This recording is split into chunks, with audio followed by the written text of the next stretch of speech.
సుబ్రహ్మణ్య స్వామిలా కనిపించేది. చాలా సంతోషించాను. నమో నారాయణ.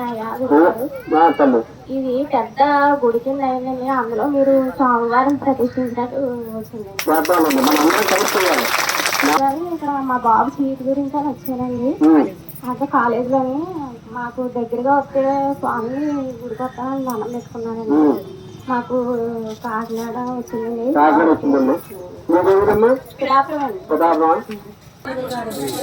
ఇదంతా ఇప్పటితో మొత్తం నిజంగా అంతా ఇప్పుడు ఓంకారంలో శంఖ చక్రాలు కనిపించి ప్రతిలు కనిపించి దాని మీద నామం కనిపిస్తుంది.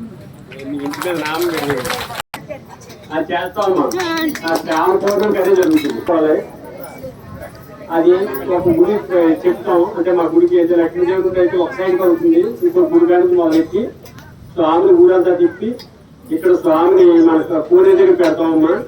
మీరు తెచ్చిన నీటితో స్వామివారికి అభిషేకం చేస్తారు. నెక్స్ట్ అభిషేకం అయిపోయిన తర్వాత స్వామివారిని తీసుకెళ్లి ఈ పూరేలో స్నానం చేస్తామమ్మా. అంటే చక్ర స్నానం చేసినట్టుగా అమ్మ నువ్వు దిగమ్మ. అక్కడ స్వామివారితో పాటు చక్ర స్నానం చేసినట్టుగా స్వామివారితో పాటు ఇక్కడికి వచ్చిన వాళ్ళందరూ కూడా స్నానం చేయాలమ్మా. అది అద్భుతమైన ఘట్టం. ఆ రోజు మధ్యాహ్నం ఇక్కడ భోజనాలు ఏర్పాటు చేస్తున్నాం.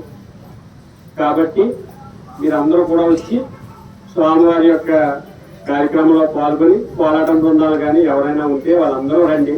స్వామివారి ముందు ఆడదాం అనుకుంటే అంటే కలసాల ముందు అభ్యంతరం ఏం లేదు. ఇప్పటికి మనకి 500-600 మంది పోరాటం వాళ్ళు మన స్వామికి ఆల్రెడీ ఏర్పాటు చేసుకున్నారు. ఆయన ఒక 600 మంది వరకు పోరాటం తయారై ఉన్నారు. మనకు అభ్యంతరం ఏం లేదు. ఎంతమంది అయినా తీసుకురావచ్చు. ఇప్పుడు ఎంతమంది అయితే భయపడేవాళ్ళు కానీ ఇప్పుడు 600 మంది వరకు తయారు చేసి చేసుకోవాలి. అభ్యంతరం ఏం లేదు. ఎప్పుడైనా ఆడుకోవచ్చు ఇక్కడ హ్యాపీగా. కాబట్టి రాఖీ పౌర్ణమి రోజు ఉదయం 7:30 కల్లా ఇక్కడ ఉండాలమ్మా. గుడి దగ్గర ఉంటే ఆ రోజు మాత్రం కలస పూజ అవుతుంది. కలసాలు తెచ్చుకోండి. చిన్నపిల్ల కానీ పెద్ద పిల్ల కానీ ఎవరైనప్పటికీ కలసాలు తెచ్చుకుంటే వాళ్ళందరూ నీళ్ళు తెచ్చి స్వామివారు డైరెక్ట్గా అభిషేకం చేసుకుంటారు. ఆయనతో పాటు ఇంకొక మీరు జత బట్టలు తెచ్చుకోవాలి ఎక్స్ట్రా. ఎందువల్లంటే స్వామివారితో పాటు మురికి వాళ్ళు ఎవరైనా ఉంటే మళ్ళీ బట్టలు తడిసిపోతాయి. కాబట్టి వాళ్ళ బట్టలు మార్చుకోవడానికి బట్టలు కూడా తెచ్చుకోండి. అది విషయం. Okay sir. నమో నారాయణాయ. స్వామివారి పాదాల దగ్గర నుంచి పాలు భూమిలోంచి పొంగుతున్నట్లు వచ్చింది స్వామి. అదే కైలాసమ్మ.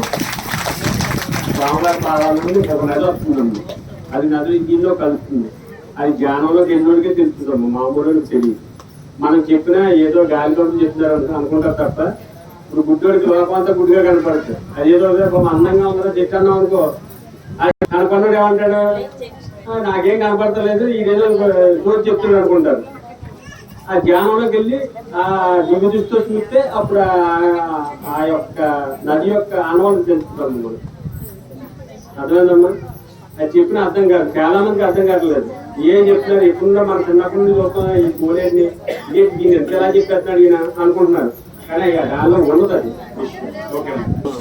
నాకు అమ్మవారు స్వామివారు పాలు కడుక్కుని పాడడం పెట్టుకున్నాను. అమ్మవారు గొప్పలు పట్టింతో విడదానికి నా తలమే పైకి ఎత్తుందండి అమ్మవారు స్వామివారు. నలభాలు పెట్టుకుని మీరు ఈ రోజుగా ఉండి మా ఇంటిగా నన్ను లెక్కొచ్చారండి.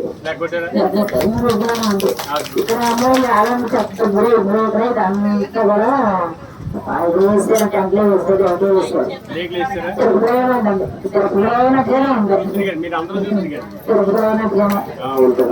ఇందాకండి నేను ఇక్కడ వచ్చింది అలా జ్ఞానం చేసుకున్నా. తీర్థం అలా వచ్చింది. లోపల నుంచి వచ్చింది. లోపల నుంచి వచ్చింది. చేతిలో